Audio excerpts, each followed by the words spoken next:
2026년 6월 24일 수요일 말씀 묵상 함께 시작합니다. 오늘 말씀은 고린도전서 15장 1절에서 11절까지 있는 말씀입니다. 함께 말씀을 묵상합니다. 형제자매 여러분, 내가 여러분에게 전한 복음을 일깨워 드립니다. 여러분은 그 복음을 전해 받았으며 또한 그 안에 서 있습니다.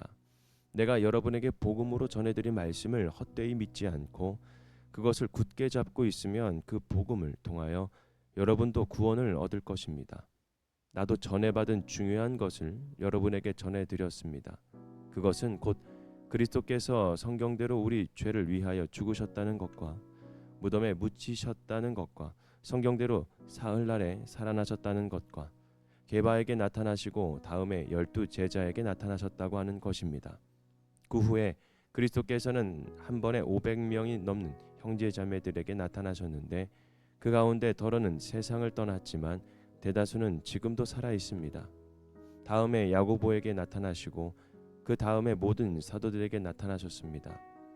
그런데 맨 나중에 달에 차지 못하여 난 자와 같은 나에게도 나타나셨습니다. 나는 사도들 가운데서 가장 작은 사도입니다. 나는 사도라고 불릴 만한 자격도 없습니다. 그것은 내가 하나님의 교회를 박해했기 때문입니다. 그러나 나는 하나님의 은혜로 오늘의 내가 되었습니다.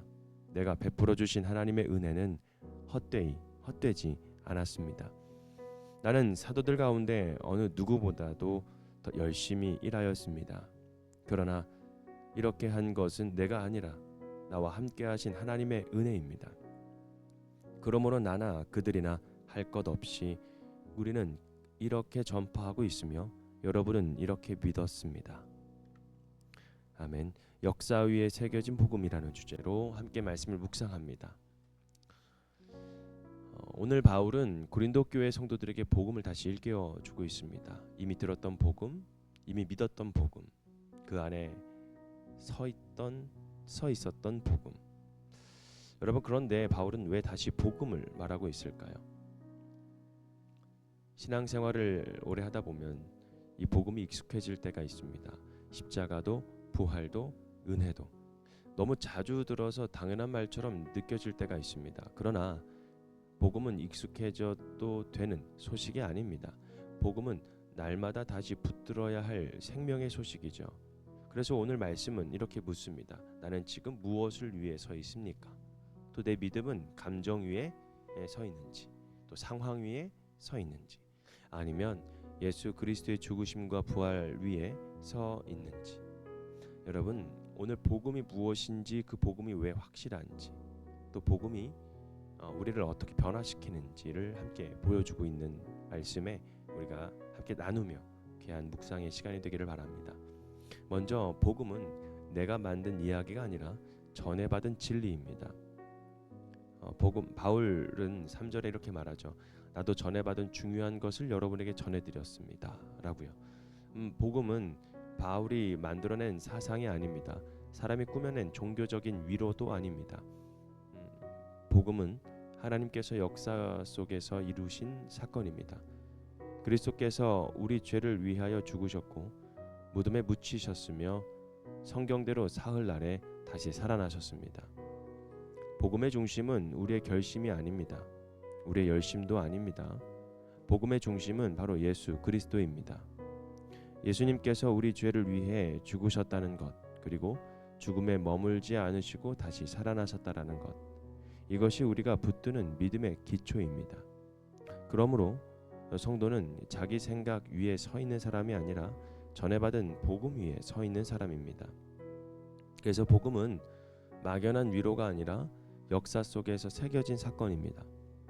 바울은 부활하신 예수님을 본 증인들을 말하고 있습니다. 게바에서 나타나셨고 12 제자에게 나타나셨고 500명이 넘는 형제자매들에게 나타나셨고 또 야고보와 모든 사도들에게 나타나셨습니다. 바울이 이렇게 증인들을 나열하는 이유가 있습니다. 부활은 마음속 느낌이 아니라 실제로 일어난 사건이라는 것입니다. 예수님의 부활은 누군가의 상상이 아닙니다. 제자들의 추억도 아니죠. 절망한 사람들이 만들어낸 위로도 아닙니다. 복음은 역사 위에 새겨진 하나님의 일하심입니다.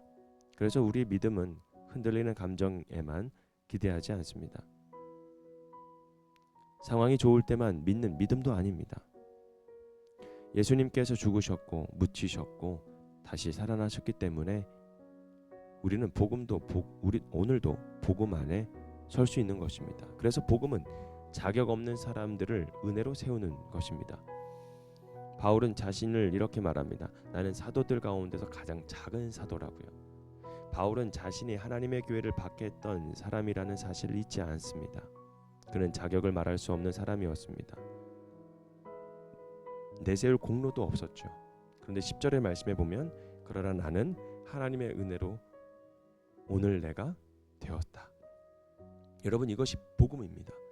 복음은 자격 있는 사람만 부르시는 소식이 아닙니다. 복음은 무너진 사람을 다시 세우는 은혜입니다.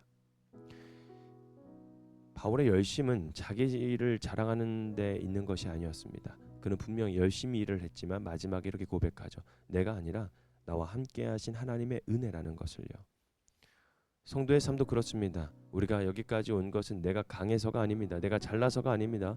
하나님의 은혜가 우리를 붙드셨기 때문입니다. 오늘 말씀은 우리를 다시 복음 앞에 세우게 됩니다. 그리스도께서 우리 죄를 위해 죽으셨습니다. 무덤에 묻히셨죠. 성경대로 사흘날에 다시 살아나셨습니다. 이 복음은 우리의 감정 위에 세워진 것이 아닙니다. 역사 위에 새겨진 하나님의 사건입니다. 이 복음은 자격 없는 바울을 사도로 세웠고 오늘 자격 없는 우리도 하나님의 사람으로 세워갑니다. 그러므로 우리도 이렇게 고백할 수 있기를 바랍니다. 하나님의 은혜로 오늘 내가 여기, 오늘의 내가 되었다고요. 복음을 다시 붙들고 복음 안에 서고 그리고 그 은혜가 헛되지 않도록 늘 그 자리에서 주님을 따라가는 저와 여러분이 되기를 주님의 이름으로 부탁드리겠습니다. 오늘 말씀 묵상 마치겠습니다.